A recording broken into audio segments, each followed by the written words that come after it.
Hello and welcome to this basketball edition of Beat the Experts, brought to you by Falcone Moon Ford. Alongside Mike Bires, I'm Andrew Chiappazzi. AJ, section basketball play started a few weeks ago, a couple games here and there. Then we had the holidays, but now we are getting into the meat of the section season in high school basketball. Should be an exciting time. We have some good teams in the Beaver County area. Let's break down some games earlier this week.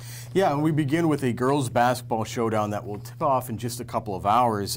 Blackhawk hosts Central Valley tonight in an early battle for first place in Section 2 in Class 4A. Central Valley is 9-0, Blackhawk is 8-2. Both teams are 3-0 in section play. And you know, Mike, last year, Blackhawk, Beaver, and Central Valley all split the games against each other. It made for a fantastic section race.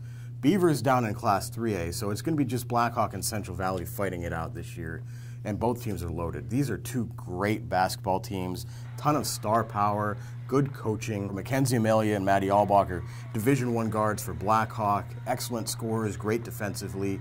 And Central Valley has Kaylin Underwood and Christian Fry, who have been an outstanding duo for the Warriors, growing up in that system. And Chris Rasso and Steve Lodovico are great coaches. So this matchup has everything. This game, I think, will be close. The matchup in a couple weeks will be close, and I think they'll probably play a third time, and that game will be close. I just can't wait to see how these two teams shake out. Hey, Jay, you're right. These two teams will be 1 and 2 in a section. Maybe they'll tie if they split their home and away series. As far as tonight's game, I like Blackhawk a little bit because they're playing at home. Last year, Blackhawk was 8-0 on their home court.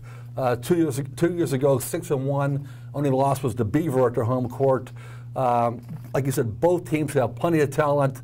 They may meet 4 times this year. Who knows? They might play in a state tournament again, so should be a great game.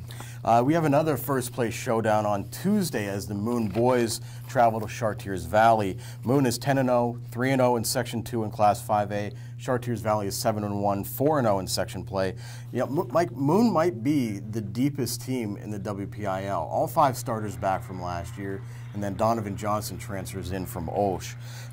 For all that scoring talent, though, especially that Johnson provides, I've been impressed with Moon's defense, and that might be the key to any success that the Tigers have, not only Tuesday night, but for the rest of the season. They have not allowed a team to score 60 points yet this season. Only 2 teams have scored 50 points. That's a recipe to win championships. If Moon can keep that up, especially against a very good Chartiers Valley offense, I really like the Tigers' chances of being a WPIAL championship contender, if not more. Yeah, well, they definitely are a contender, agent, no doubt about that. There are some pretty good squads in 5A basketball, Mars and Penn Hills among them. You mentioned Moon's defense. There's a cool little stat for you, okay? Out of all the teams that play basketball in WPIAL, here are the top 3 defensive squads in the WPIAL. Number 1, Quaker Valley, 45.1 points per game they allow. Number 2, Olsh, 45.3. And number 3, Moon, 45.6. All those schools right in that Moon Township, Swickley area right there, playing great defense.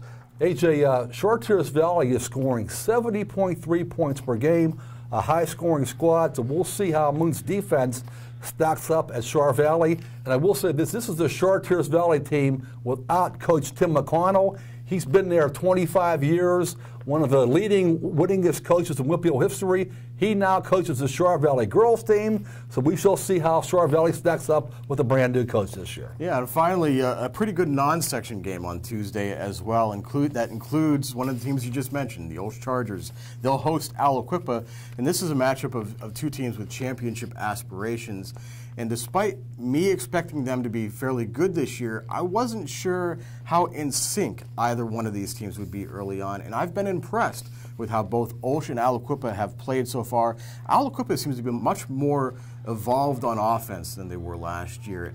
It was mostly MJ Devonshire and Will Gibson last year with occasional contributions from Zariah Fisher. I've seen Fisher be more consistent this year. Eli Kasanovich is chipping in a lot more. They've gotten contributions from Larry Walker and other guys. So Aliquippa seems to be better offensively.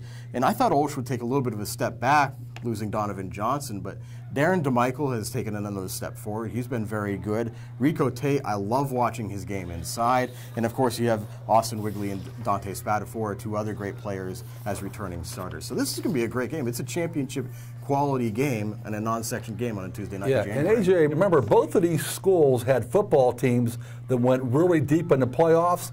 Olsh won the WPIAL 1A championship, played in the state tournament. Quips won it all in 3A in football. So both of these teams are loaded with football players just getting their legs into basketball. I am really impressed with the Quips. They are so athletic. You know, Lincoln Park winning that section is not a done deal yet. The Quips have to play them one more time. Should be a great section race in that section, but also Olsh and Swickley Academy in that section down in 2A. What a great section that is. These two teams are loaded with talent. So AJ, here we are in the first full week of January. Things should be exciting the rest of the way. Can't wait to get started. Absolutely right. That does it for this week's episode of Beat the Experts. You can keep track of games all week long on timesonline.com. And please join us at noon Wednesday and Thursday for our next editions of Game On at timesonline.com. So for Mike Bires, I'm Andrew Chiappazzi. That does it for now. We'll see you again soon.